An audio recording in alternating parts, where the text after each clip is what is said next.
Welcome to this edition of the Giants Huddle podcast, brought to you by Citizens, the official bank of the Giants. John Schmeelk with you, friend of the program.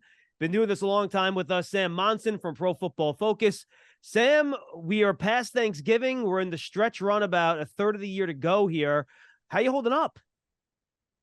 Yeah, doing okay.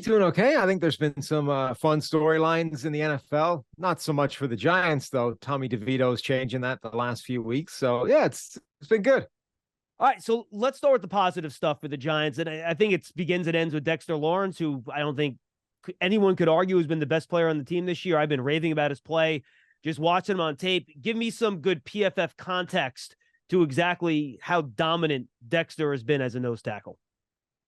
Yeah, I mean, Dexter Lawrence is basically going toe-to-toe with Aaron Donald for the best, pass rushing, best PFF grade, best number of total pressures, all those kinds of things.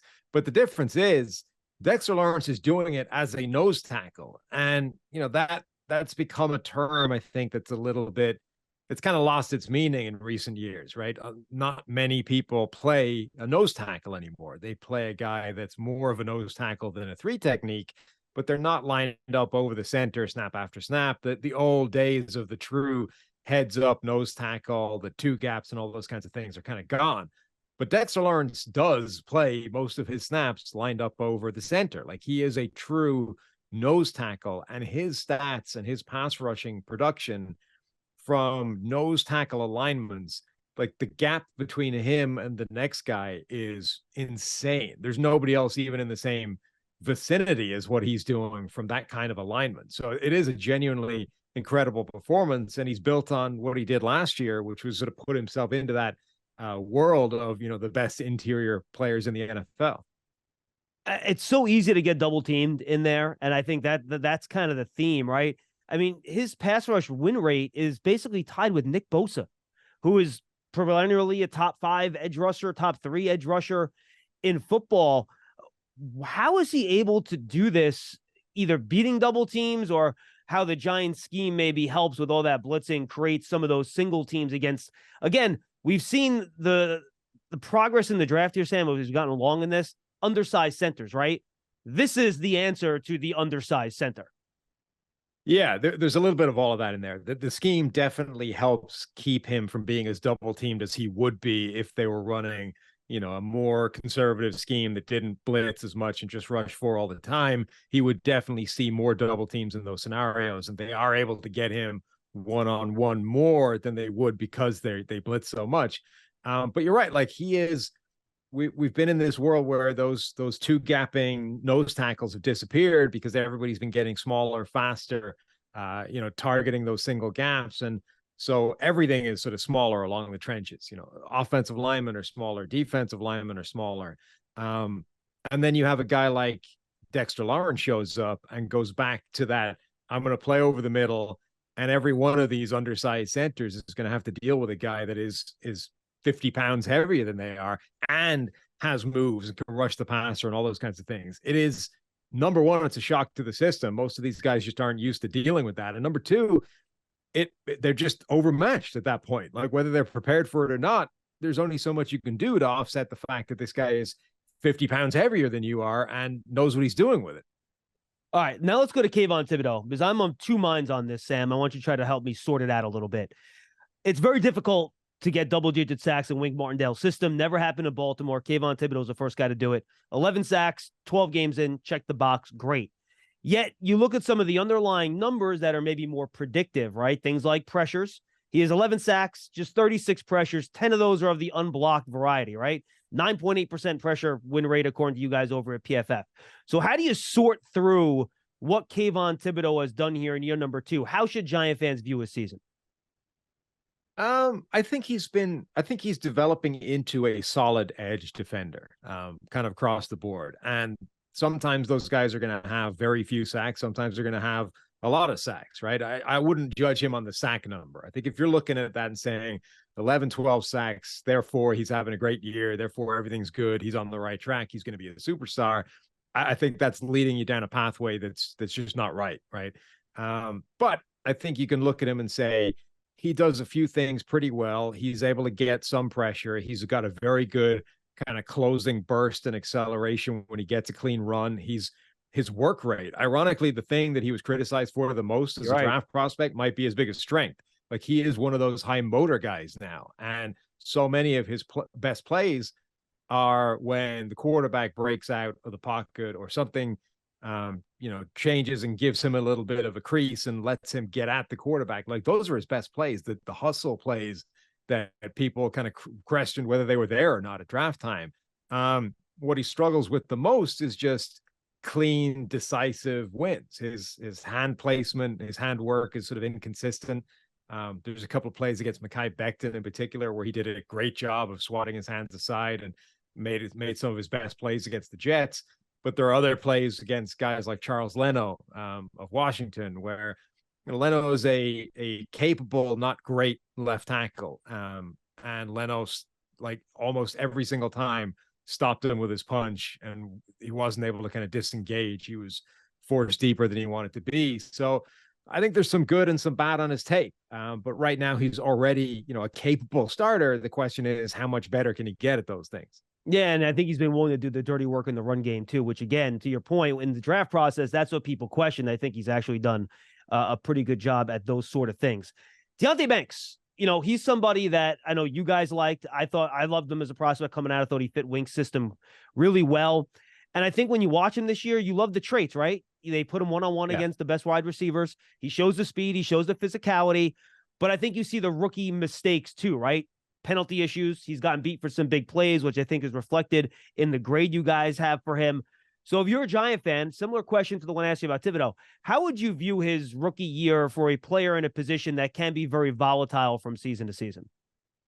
Yeah, corner is a really difficult one because you're right. It is extremely volatile. And also, there's a difference in sort of how bad you're beaten, right? Like all these guys are going to get beaten sometimes. Yep. Number one is how often are you getting beaten and how much are you giving up? That's the first sort of differentiator. And then the second question is, okay, now on the plays where you're getting beaten, how bad is it, right? Are we getting toasted or are we just giving up some catches? And I think his are more of the latter. He's rarely getting beaten badly. There's a few mental mistakes in there that are sort of, I guess, they're bad losses, but only because he screwed something up mentally on the play and wasn't where he should have been. But where he's actually in coverage defending somebody, he's rarely beaten badly. And a lot of his losses are either giving up a little too much at the break, particularly physically. Guys are able to sort of use the sort of subtle pushing off that's legal and just part of playing in the NFL, right? He's susceptible to that a little bit. And then the other thing is he tends to lapse into playing when he plays in man coverage, which is his strength, he lapses a little bit too much into just solely focus blinkers on the receiver and forget about when the ball is going to arrive. And a lot of colleges teach that as a kind of a way of doing it, but NFL receivers are just too good. Like if you do that, they're going to have late hands and the ball is going to be past you before you know what's happening. You don't have the time to focus just on the receiver and then wait till his hands show and try and break the ball up. There was a touchdown he gave up against DK Metcalf, I think, where like he's basically got him in the end zone. Like he's got it almost hugging him on the play. Lulled him to sleep, right? Geno Smith fires the ball. Yeah. And like Metcalf's hands don't go up until the ball's even past Banks. There's nothing he can do about it. Like it's literally a touchdown catch before he even knows the ball's arrived. It's ridiculous. But those are the kind of plays that NFL players can make. And a lot of his sort of pathway, I think, is going to be learning that, like figuring out this is a different difficulty setting now at the NFL level, and you need to raise your game to match it. And I think the traits he's shown say he can do that, but it's no guarantee that it's going to happen. How do you view the state of defense in the NFL? We know the points per game overall are down in the league historically. Teams are scoring less. I wonder how much of that is defense, how much is that some of the quarterbacks we've seen have to go out there and play this year across the league with all the injuries and things like that. Do you still think teams are going to continue to lean into this early down, quarters, cover two safeties, deep stuff? Or are we seeing teams starting to trend back a little bit more towards the more aggressive man-to-man, show some more pressure, try to force more incompletions rather than play that bend but don't break? Where do you see defense heading right now in week 13 of the National Football League? Yeah, I mean, I think defenses have definitely fought back this year relative to the last few seasons. I think that approach of taking away explosive plays is still going to continue. I think it's the right way of doing things. Explosive plays became such a an important element of offense over the last 10 years. And now defenses have decided the best way of doing things is to take those away as much as possible and live with everything else. And now they've also figured out how to kind of blend that with elements that make it more difficult for them to just kill you with 1,000 paper cuts, right? Because it's not like everyone's just gone back to running the Tampa 2, right? The way the Bucks ran it at the start of the century, or Lovie Smith, Chicago Bears. Teams are too good on offense at knowing where the gaps are, those types of schemes, and attacking them anyway. They're too efficient. So now you see those types of coverage shells teamed with all these creeper pressures and simulated pressures, and it's more complicated for offenses. And you get games like we had last night, Monday night, Chicago, Minnesota, where both teams were just kind of paralyzed by the defense. And yeah, obviously the quarterbacks in the league this year move the needle as well. Like we had 10 quarterbacks, rookie quarterbacks starting in a season. That's crazy. It's either a record or it's pretty close to it. 8 of them were starting in a single weekend. I mean, even just Aaron Rodgers going down after 4 snaps probably moves the needle on like the level of offensive play over a 17 game season at like on a league wide level. So I think we've had a lot of good quarterbacks not play this year and a lot of bad quarterbacks playing, but it's all those things together is producing those numbers of offense being down, defense being up. Yeah, I think a lot of disguise, right? Post snap, you show one thing, go into another to try to confuse some of those offenses. I'm 100% with you. You're ready for a change. Payday comes early with Citizens, so go to that retreat. New you moves to the country. Now you're raising goats and launching a lifestyle brand. Are you ready for all that life brings? Giants Huddle podcast brought to you by Citizens, the official bank of the Giants. From game day to every day, Citizens is made ready for Giant fans with insights, guidance, and solutions. Learn more at citizensbank.com. Sam, I want to jump now over to the offensive side of the ball for the Giants. How much can you really evaluate what Daniel Jones did when he was healthy this year? And it was not pretty. The numbers were not good based on what was going on around him, specifically up front, where they lost Andrew Thomas in week 1. John Michael Schmitz gets hurt. And then, you're playing a tough schedule against teams like Dallas and San Francisco. The floodgates open. How do you even judge what you had, given what that line looked like the first 6-7 games of the year? Yeah, it's tough. It was a bad situation. It reminds me a little bit of Carolina right now, right? Where everything is bad and it's difficult to sort of isolate any one element and say, well, let's figure out what we've got here, because the line is bad, the receivers are bad, the coaching scheme is bad, the quarterback is bad. It's all bad. So trying to isolate any one bad element and figure out just how bad that is hard. Now, the only thing you can do is do a bit of A/B testing, right? And we saw that for one game in Carolina when Bryce Young was hurt and Andy Dalton comes in and everything looked better, right? Dalton is clearly at this point a better option in a bad situation for the Panthers in terms of if they have to win a game tomorrow, right? If they needed to win a game tomorrow, their life depended on it, Andy Dalton would be the starting quarterback. But obviously there's no purpose to that on a long-term basis. So there's no reason for them to go back to it. At what point for you, as someone that analyzes this, does offensive line play become so poor that it's hard to figure out exactly what else is going on offense? Yeah, I mean, it's tough. The Giants have definitely been over that line for a period of time. I don't know if there's any sort of one hard and fast line, but it's kind of like, when you see it, and the Giants have had that kind of line. I've used a number of 45% for a long time of like, if you're under pressure more than 45% of the time, you basically don't have any chance of functioning as an offense over any period of time. Sometimes you can get a game and it'll work fine, but if that's your level over the season, it's just not going to happen. And it almost doesn't matter where that pressure is coming from. 45% is just the amount of time the quarterback is going to be under pressure. Only some of that is going to be on the offensive line. Some of it is going to be on the quarterback. Some of it's going to be on the scheme. But it doesn't really matter for the purposes of, is the offense going to work? If you're under pressure more than that, it's just too much to overcome. Evan Neal is one guy that Giant fans are obviously, keeping an eye on here. He was a top 10 pick He's somebody that they're counting on to be a big part of the solution on the offensive line. Sam, Joe Shane was asked about this the other day. He says, nah, maybe we're not quite ready to talk about maybe a move to guard. He's only played 20 career games. We know the arc for offensive linemen can be a little bit long. He's played through some injuries. At what point for you guys do you start thinking, all right, maybe tackle isn't working here and we need to look somewhere else to figure out if this is a long-term landing place for this particular player? Yeah, I would say you give him the rest of the year and see what it looks like. I don't, because everything is so bad this season, I don't know that you get a fair evaluation on him if you try and kick him inside to guard midway through the year and say, well, is that going to work for the rest of the year? I don't know that it would, even if it was a successful sort of long-term strategy for him. I say you leave him out of tackle, you leave him doing what he's familiar with, and you see if there are any green shoots of development over the final games of the season. If there's none, then you probably try and move him inside to guard. But honestly, at that point, you're not necessarily even considering him as a starter nailed on going forward. Like he might move into guard, but it would be to compete with somebody in training camp next year. And if he wins that job, then fine.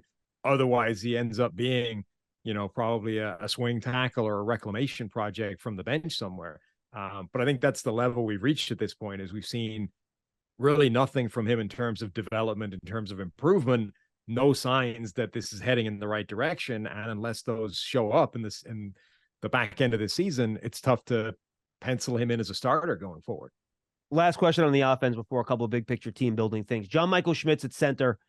He missed some games due to injury. I think he's had some issues with power. I've seen guys kind of push him into the back a little bit on some of these run plays. Your thoughts on him as a center? And, center's a pretty tough developmental position for offensive line. How telling do you think rookie years are for players at that position? And what have you seen from him so far? Yeah, it's been pretty rough for him so far. I will say he's dealt with a really rough slate of opposition. Like, you look at some of the players he's had to deal with. I mean, week 1, Dallas just lined Micah Parsons up over him and ruined his life. But then after that, it was Javon Hargrave. It was Eric Armstead. He's dealt with some really good players lined up opposite him. That being said, he's also lost to some players that are not, really good. And that's, I think, the bigger problem. You watch his tape. Some of it is definitely mental. You can see he's a tick late to basically almost every center guard exchange, whether it's stunts, all those kinds of things. He's just a beat behind where he needs to be in terms of being prepared to pass those kinds of things off and to take on the next guy. And when he does that, when he's half a beat late, the pass rusher is able to get to his arm, swat it aside, and then he's just out of position. He never recovers in those plays. So those types of plays, I think, improve the longer he plays, once he sort of gets up to speed mentally, that side of it. But then there's just too many plays at the moment where he's not able to maintain contact, and those guys just shed his block. His balance gets out from under him, and he never recovers those either. That's going to be a bigger kind of question mark of whether he can get to that level, because, he's a guy that doesn't have amazing athleticism. That was the big question mark on him coming out. Now, there was plenty of tape in college that showed him executing the types of blocks that you associate needing athleticism to make, the kind of classic reach block and outside zone, all that kind of stuff. But the other place athleticism shows up is, when a guy gets you off balance. Like, what is your recovery like? Are you able to shuffle your feet and make sure that you maintain your balance, and that, one swipe of your hands isn't going to completely take you out of the play? And at the moment, that's where he's struggling. Like, he doesn't have the recovery ability that he needs to save those plays once a guy gets an advantage over him on the rep. Giant fans love a winner. It's why they love Citizens, named the 2022 best bank in the U.S. by The Banker as the official bank of the Giants and sponsor of the Huddle. Citizens is made ready for fans of Big Blue. Learn more at citizensbank.com. Sam, it's already started here. Fans are calling up, asking us about the quarterback position in terms of the draft for the Giants, and who knows where they're going to pick. We don't know who's going to be available. Put all those things down the pike. General quarterback evaluation. I mean, me and you both studied the quarterbacks last year. No one could have predicted that CJ Stroud would do what he's doing now. I mean, there's nothing on the Ohio State tape that would have indicated he could have done this much of an advanced job in an NFL offense based on what we saw from him in college. Even his stuff under pressure has been a lot better. How tough is it, just from even your perspective, with all the analytics and numbers you guys have, to try to predict how a quarterback in college is going to do heading into the NFL, given how, frankly, much different even just the responsibilities are going to be based on what he was asked to do in college to what he's going to do in the pros, the situation he lands in, all those things that are just really hard to quantify. Yeah, I mean, I don't want to say it's impossible, but there's a reason that everybody is still batting, 30% on these things, and why even like every NFL team consistently screws it up. Like it's not a science, right? It's an art form, and it's one that we're all guessing at to a degree, right? We can quantify as much as humanly possible. I mean, a lot of the times the evidence is there. It's a case of how you weigh it and how much you like. One area I would push back a little bit on the CJ Stroud thing. I would say, look, there was evidence that he could do this. It was the Georgia game. But the problem is it was one game out of almost his entire career. And most of his career said he couldn't do this. And then that one game against the best opposition he faced said, that's the guy. If all you had was that Georgia game, you would say CJ Stroud is the #1 overall pick, and he's going to be the guy that he is right now. And you would have no questions about it whatsoever. But as soon as you looked beyond that game, it undermined everything you saw in that Georgia game. And the question is, well, which is more important? The one game we saw him do it in against elite, the closest he's going to see to an NFL defense in college, or every other game where it just didn't happen. And that's the thing people don't know, right? You can look at the tape, you can sort of identify traits, you can find little bits and pieces, but you don't know how much each individual thing is going to matter. And then the other side of the equation where you get guys that show it almost all the time, but now you're going to make their entire lives worse, right? Bryce Young. Bryce Young did a great job for a consistent period of time at Alabama. Now you're going to make every single aspect of his job worse. His offensive line is worse. His receivers are worse. His scheme is worse. And just the sort of general picture that he's looking at in terms of open receivers, et cetera, it's all worse, right? Now, how does he do in that situation? And right now he's awful. He looks like one of the worst quarterbacks to come into the league in a long period of time. And even now, we have no idea how much of that is him and how much of it is just the accumulation of all the bad around him, right? And all that put together.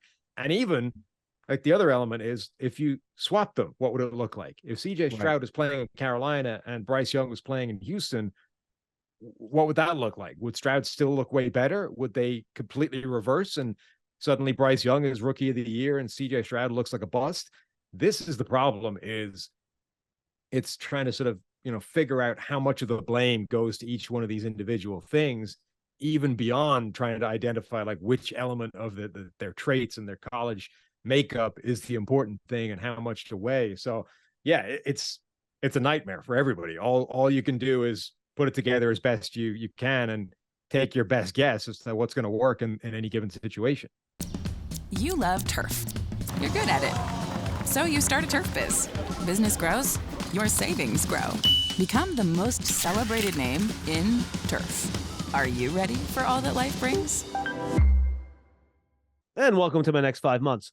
In terms of the wide receiver position, last year we saw a bunch of mini wide receivers come out, Sam. 2 more questions. And they've had a lot of success, whether it's Tank Dell, Zay Flowers, Josh Downs, guys worried about they're small, but they're slight, but they've all done a good job. This year, I know you've done your shows with Trevor, there's a bigger group of wide receivers coming. All right. Odunze from Washington, Keon Coleman, guys a little bit more size that can also run. So as you guys have continued to evaluate the wide receiver position, how do you now weigh what traits are most important when you're trying to fill that out? Because the Giants are still looking, obviously, for that, 1A, 1B, maybe even number 2 wide receiver in that room. Yeah, I think wide receiver is actually a reasonably sort of simple step-by-step process in terms of evaluation for me anyway. Like the first thing I start with is, can they get open? Can they separate? Can they run routes? Can they, have they got the sort of speed and agility to just get open on a consistent basis? I think if you have that, the guy has a really high floor at the NFL level. Like that plays regardless. Now there's a ceiling to that, and that's where you get to the kind of next step, but that will give you a really high floor. It's difficult to be terrible if you can consistently separate and get open, where you're supposed to be, you can find holes in zones, that kind of mental aspect of it as well. I think if you're really, really good at that, I have no problem spending a first-round pick on a receiver who only has that. Then the next step is, okay, now what happens in contested catch situations? And can you win against physicality, and can you go up and elevate in a tight situation? Are you going to get dominated physically by a bigger guy? And that's where you question. That's where you have to start asking that question against guys like, the smaller guys, Jordan Addison, Tank Dell, all these kinds of guys. You want to know, can they still do that at that size? Or is that going to be a potential weakness or a ceiling on their play at the next level? And that if you're amazing at that, that's also the kind of value add, right? That's where you get to become a Jamar Chase or a, CeeDee Lamb or an AJ Brown, guys that can dominate in that area. They just have that extra string to their bow that some of these smaller guys don't have, because they don't have that kind of size or that kind of physical ability. It's just not available to them as an option. And the kind of composite of all that, I think, just determines how much success you can have at the next level. I'm with you. Final question. Giants team building. I'm going to take the quarterback question and throw it away because we don't know where they're picking, what it's going to look like. I'm drafting all offensive players. I'm spending all my money on offensive players, Sam. You're at the point now where I think with the Giants, whether it's wide receiver, offensive line, other skill positions, however you want to look at it, you cannot be a successful NFL team when you're averaging 12 to 13 points a game, 17 points per game like they did 2 years ago. Even last year, they were around, I think, 20 exactly. There's such a low ceiling, especially when you're playing the better teams in the league, when you're at that point. To me, at this point, you invest in the offense, you get your offense better. Even if your defense is no good and you lose some games because of that, I think you live with it. You build that later. I think you're at the point here, this is just my opinion, with the Giants, where you need to get this offense to the point where it's capable of carrying you to some wins, which is something we haven't been able to say about this group much since, I don't know, Eli Manning in 2013 or something like that. Yeah, no, I agree. I mean, I think the other thing is you improve the offense, you help out the defense anyway, right? You've already invested some high draft picks in the defense. There's guys like Dexter Lawrence there. You expect Deonte Banks to get better. Like, there are players on defense that should be better next year. And if you make their lives easier by getting them off the field some, the unit as a whole will be better anyway. I think, they need to overhaul that offensive line still. And I wouldn't limit that to just the draft. Free agency will be a thing. Like, they can bring in some just capable veteran presences that are able to start.